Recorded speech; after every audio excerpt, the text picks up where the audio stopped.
on any and all topics. Okay. But we're just going to do an experiment here. Last week we were live and we just did a debrief on everything that was going on around here. And it was a really good, I think, just a summary. And then it was awesome because however the YouTube or the Facebook thing works, wherever it archived, it actually got more views than all of the other videos that went up last week combined. So that was pretty encouraging. Yeah. So I'm just gonna make sure that I have all my settings right here. And good. All right. So we are live, and our topic for today are aging, parenting, and blood. So those are the three things that I thought we could take a minute to talk about here.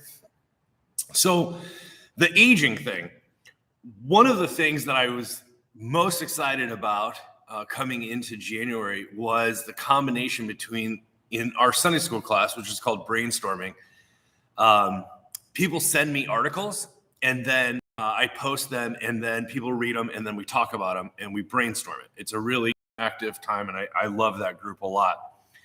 But one of the topics that was sent is Americans are spending too much time alone. That was our topic the first week. And this suffering from not having enough friendships, both with men and women. And so, but one of the things that came up is actually how difficult it can be finding and making new friends as you age. And so the aging thing came in to our conversation about friendship. And the reason that this really connected with me is that the previous week during our second Sunday spiritual practice, which is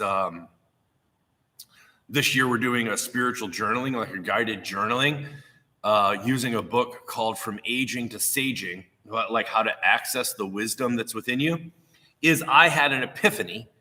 And so I had run it by several people during the week, but I wanted to run it past Sunday school, the brainstorming group.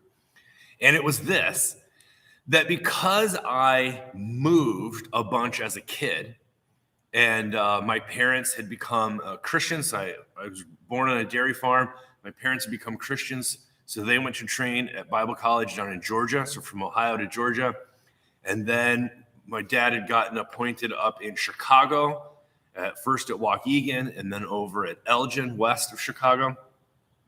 And then he had become a professor, and so we moved up to Saskatchewan, Canada. I realized that by the time I was in my mid-20s, so let's say becoming an adult, I had never seen anyone age. Whenever I met somebody, they were already that age. And that there was something about not seeing people age that I really felt like, and I hadn't really thought about it until, now 25 years later, that it's not helpful for young people to not have pictures of people aging. And that if you live in the same town and you grow up around family, you sort of watch people age appropriately.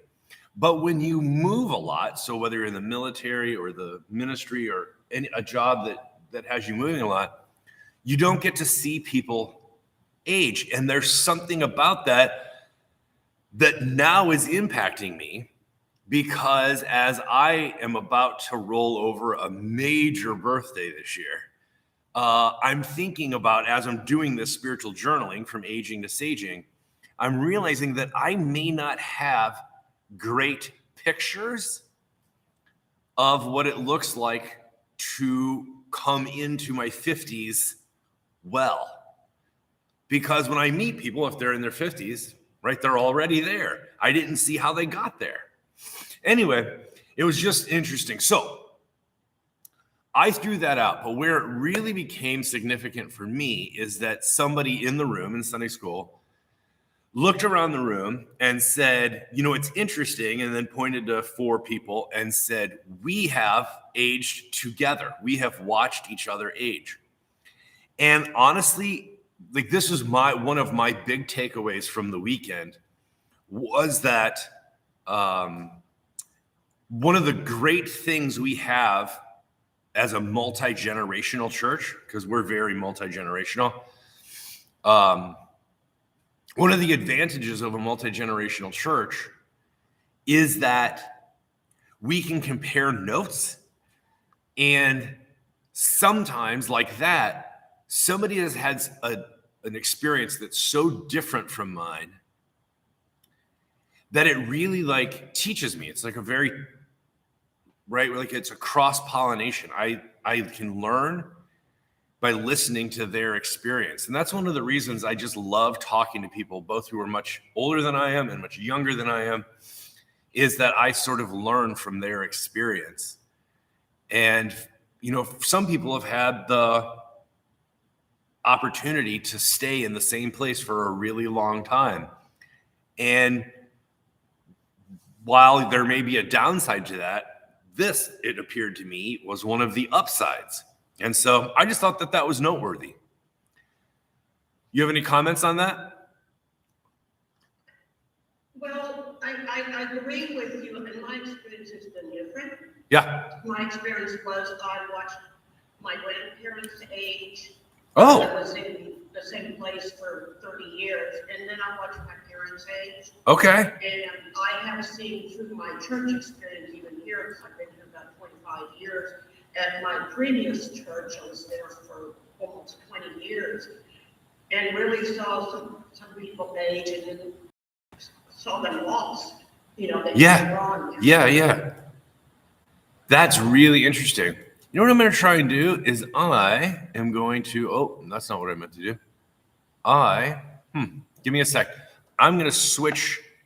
Right now you're coming through the sanctuary speaker like we do service. I'm going to see if I can put it, I'll put it here in the Mac computer. There you go. All right. I think that's going to work better. Okay. Yeah, nice. So then the second thing I wanted to talk about was parenting. So parenting in the 21st century seems just impossibly complicated to me.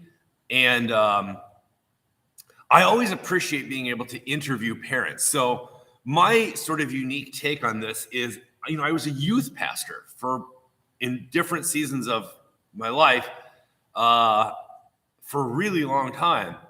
But youth ministry, one of the reasons I had to get out of it is I could tell that I was aging out of it. Now, I know some people are able to stay in it long term, but I just wasn't one of those people. And I could feel myself getting older. Like, for instance, you know, whether it's music videos or new technology or the films or the, you know, whatever it was, that I was watching whatever my kids were talking about only so that I could talk to my kids. I wasn't really watching them like as an interested person.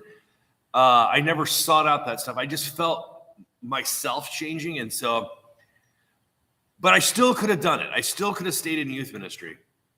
The thing that drove me out of youth ministry was I was seeing parenting change. And there was a whole thing going on where whether it was having your kids in sports year round or achievement, going to SAT preps, trying to get into the right school, there was like this parenting thing. Now they call it helicopter parenting. I didn't know what it was when I first saw it. And now there's a thing called bulldozer parenting where, you know, you bulldoze all the obstacles out of your kid's way. But I didn't know what it was when I was looking at it. And inside a Christian, or at the time an evangelical thing, there's also like this deep concern about their purity, because there was this purity culture. And so I just knew my time in youth ministry was coming to an end. Okay. But I still love to talk with parents about how they are making decisions about raising their kids. So at this table on Sunday, one of our parents came to the table to talk about how to be intentional, how their family is being very intentional. And I thought it was so good. And I know that people talk to him afterwards. Some people talk to me. And I just thought that was a really good thing. So I put up the video this morning. If people missed it, they can go and watch it at the table. But I just know, sometimes you know what you don't know. And I know that I don't understand the pressures of modern parenting. And so that's why I love being a conversational community, is to get people to come to the table. I'll never forget, we actually have a picture over in the fellowship hall. One time I'm sitting at the table and we have 3 young mothers at the table talking about, the challenges of that and what faith looks like in that moment. And it's just one of my favorite pictures, because one of the women she's throwing back her head in laughter because it was so fun to just talk and to compare notes. So anyway, I really loved that conversation. And if you haven't seen it yet, the video is called Better Caught Than Taught. And it's just about setting your kids up so that they have the resources to pursue the things, right, that you would most like them to, or that to see them become the people that you're hoping that they become. I thought it was a fantastic conversation. And did you have any comment on it? Well, again, my comment is, and I'm, a good 20 years older than you, and my daughter's 37. Okay. So it's a little bit different perspective, but what I see happening now with family members that have young children and all of that is that their lives are so scheduled. Yes. And as a good example, I just went to John's daughter's 5th birthday party. Okay. We were there, and there were 5 5-year-olds running around, screaming and yelling and playing, and the parents were saying, the kids don't get to play like this. Oh, really? Yeah, because at school, it's all, you have 30 minutes for this, 30 minutes for that. Oh, really? You go outside, you have reading time, and I grew up running around screaming and yelling in the neighborhood. Falling trees. My mom would literally send us out back. She would open the back door and she would say, be home at dark. That was like in the summers. Or on school nights, she would say, be within, like, so you can hear my voice when I call you for dinner. And that was it. Those were the only parameters. We were just totally unsupervised, free range kids. And I actually heard it, and I don't know if this is true. I tried to look it up, but in certain municipalities, you can be arrested if your kids are unsupervised. Which is interesting. I can't even imagine that. Yeah. But again, it's true. I know just a funny story, because with his birthday party, John, my partner, was talking about, and he's 18 months older than me. He was talking about when he was 5 years old, and they lived in rural Central California. He used to play in an abandoned wrecked car a mile from the house at 5, unsupervised. And he always found his way home. Wow. In fairness, we did get in a fair bit of trouble. Like, I still have scars from shenanigans I got up to. So. Yeah, well, I met a lady on a recent trip, and she had 2 little boys with her. We were standing in line together, and I think he was probably 2.5 or so. He was climbing on everything, railings and all that. And I asked her, this was just before Christmas, I said, has he tried to climb the Christmas tree yet? And she said, oh, yeah. And she said, and it fell down, and he learned not to do that again. Oh, interesting. So that's what I think is good. You get those bumps and bruises and all of that.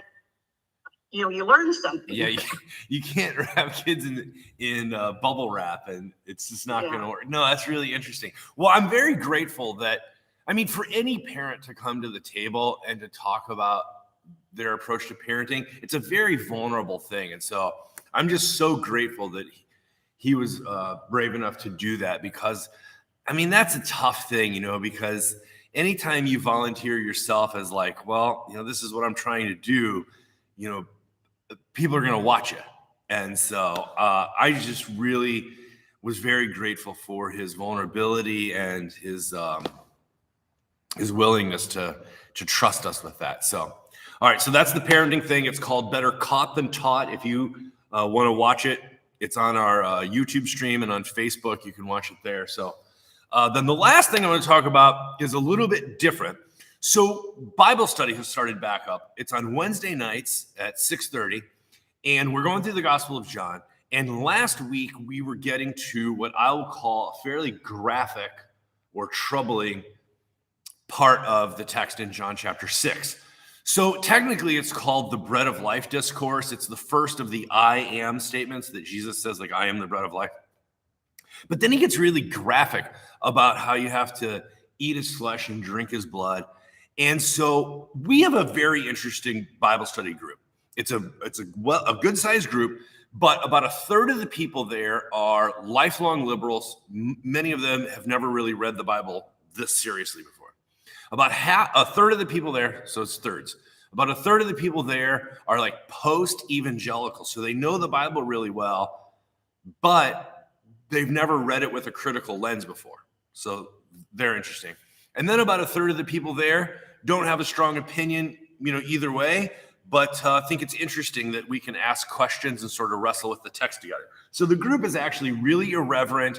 It's high energy. We have a lot of fun with the text. But once in a while, when we get to one of these, because the Bible can be violent at points, bloody at points, there's just some troubling text that you run across from time to time. Whenever we come on one of these, I'm always prepared for the worst. So I really thought this group was going to come in and be like, this is gross, and I wish this part wasn't in the Bible. But it turns out that everyone who was there handled the text emotionally better than I did, and that they were like, yeah, we know this stuff's in here. And it's like they had thought about it before, and they had sort of figured out how to process it. But here's what I had planned. Once in a while at Bible study, I play a character called the true believer. And so sometimes when our group, I feel, is being a little too dismissive of the text or trying to explain it away or like rationalize it with science, I'll play this character called the true believer, which is that I take the text just as it is and I just keep saying, like, but what if it's true? Or what if it's right? And I latch on and I won't let go. It never really goes well, but it makes my point, which is like, we can dismiss this and explain it away if we want as 21st century progressive Christians, but what if this text means what it says? And so I was prepared to play the true believer, and I didn't have to. What ended up happening, though, is because I didn't have to go to that gear, I was able to say, like, here's what I thought was going to happen tonight, and it didn't, and I want to know why it didn't. And so we had a very honest conversation about blood. So it was a fantastic conversation, but I'll tell you the one part that stood out the most to me. As somebody born on a farm who also has been a hunter, I know that just one generation ago, blood was a fairly normal part of life. And that even like the way we buy steaks now is like under cellophane on top of one of those white napkins that soaks up all the blood. Like we very much have sterilized our relationship to blood. And we ended up talking about women's menstruation and how it's called like a sanitary, like a hygiene issue. And just because we don't live in that agricultural environment, most of us anymore, and most of us haven't been to war, so we've never taken a life. We may not have had to hunt.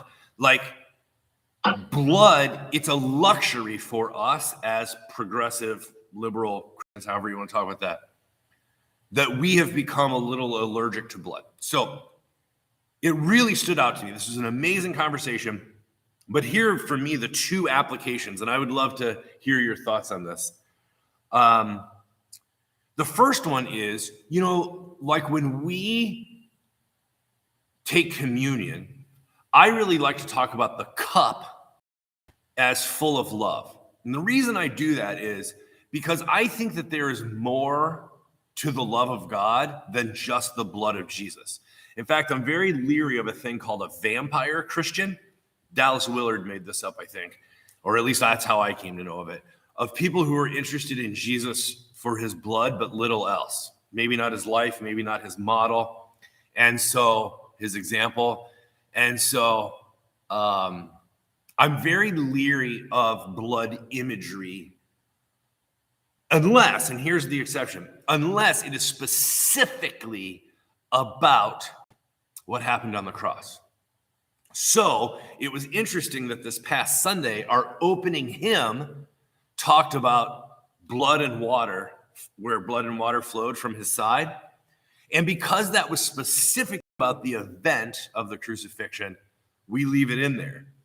But if it's not specifically about that, I really do prefer to change blood to love, because I think there's more going on in the love of God than just the blood of Jesus. And so I realized in this conversation Wednesday night that I might be the most sensitive to this of anybody. I don't know in the church. I can't church. But if definitely anybody at Bible study, it was a theologically more of a sensitive issue to me than to anyone else. So I would be interested in your perspective. I know that you come from a Eucharistic tradition where the Eucharist is a really important part of the worship service. And so, what are your thoughts about blood imagery? Well, again, I don't go to the Wednesday evening Bible study. I haven't been there. Yeah. I grew up, my father was a farmer before, he got married, and he was a hunter. And so I also grew up with, seeing the dead deer hanging out of the back of the pickup truck and such. And such. So I guess the imagery, to me, it is imagery. It's not. I don't look at it as a fact. I look as an example or a demonstration of it and such. So I think I just kind of read something that is really bloody and all of that stuff. I always kind of distance myself from it. I don't know if I'm expressing this very well. Okay, interesting. So all right, so you have the same perspective that most of the Bible study had, which is like they figure out what to do with it. Yeah. It doesn't feel like a live issue to them. Yeah. No, it is not a live issue to me. And particularly in today's society, in movies and things, there's so much violence. Oh, yeah. I think I've had to really distance myself from stuff, from taking it too seriously. Yeah. Oh, that's fascinating. You know what, Lorraine? I'm actually glad we're talking about this. I was raised a literalist, and I may have been too much of a literalist about things. I still sometimes am a little gullible because, if people say something, I sometimes take them literally. I have stopped watching shows where guns are the solution. If there's any show and a gun is the answer to the question, I'm out. So there's things that'll come up like on my Apple TV or whatever, suggestions, and I'll just know nah, that's not for me. Just because I think violence is such a real thing to me that I haven't at least learned to step away from it yet. I don't know. There's something about it that really feels very embodied to me. And so that's interesting. And I can see that and such. And it's interesting with me because some of what I read and some of the TV shows I call them mindless murder mysteries. and they're the things like, Inspector Morris. Yeah. My wife watches these. But again, I don't take it that seriously. I'm able to step away from it, but I will not watch a movie. I will not watch a movie that has a lot of blowing people up, particularly if Yeah. children are involved. Yeah. I can't go there. That's so funny. One of her favorite shows is Murder in Paradise, and Yes. every time she goes to put it on, my one complaint is, I said, I like this show. The problem is, it's literally every episode somebody has to get murdered. That's my one complaint. yeah. And she's like, it's the first name of the show. Yeah. And with Inspector Morris, they talk about that little set of towns that they live in. I mean, there Yeah. can't be Right.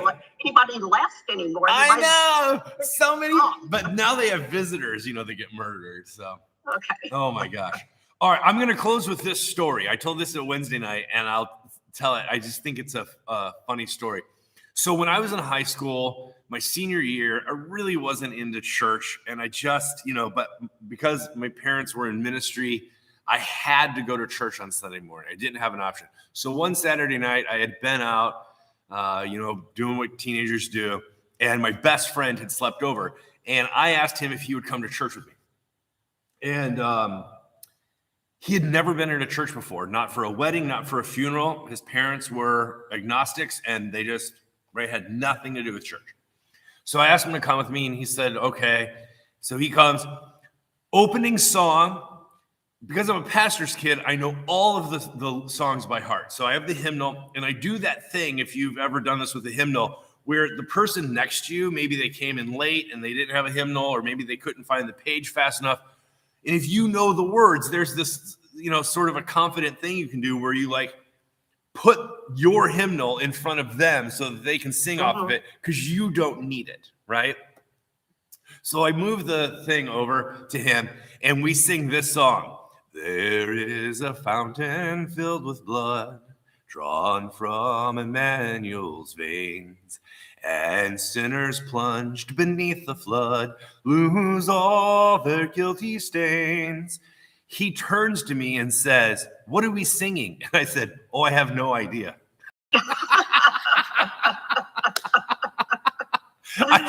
I never really thought about it. I don't know. I just sing these words, they're on the page. So anyway, I was joking with the Bible study that when we take communion in February, we're going to sing that song. And they're like, please, no, don't even joke about it. It's not funny.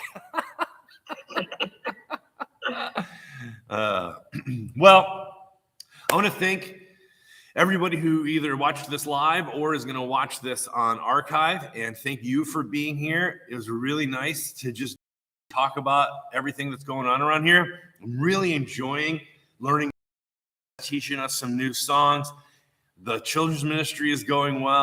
So cool to see, them file out during the passing of the peace. And so I'm really enjoying this season of life and ministry around here, and having these honest conversations about some really encouraging things and some really challenging things. So I'll post this in all the appropriate places, and we will continue the conversation.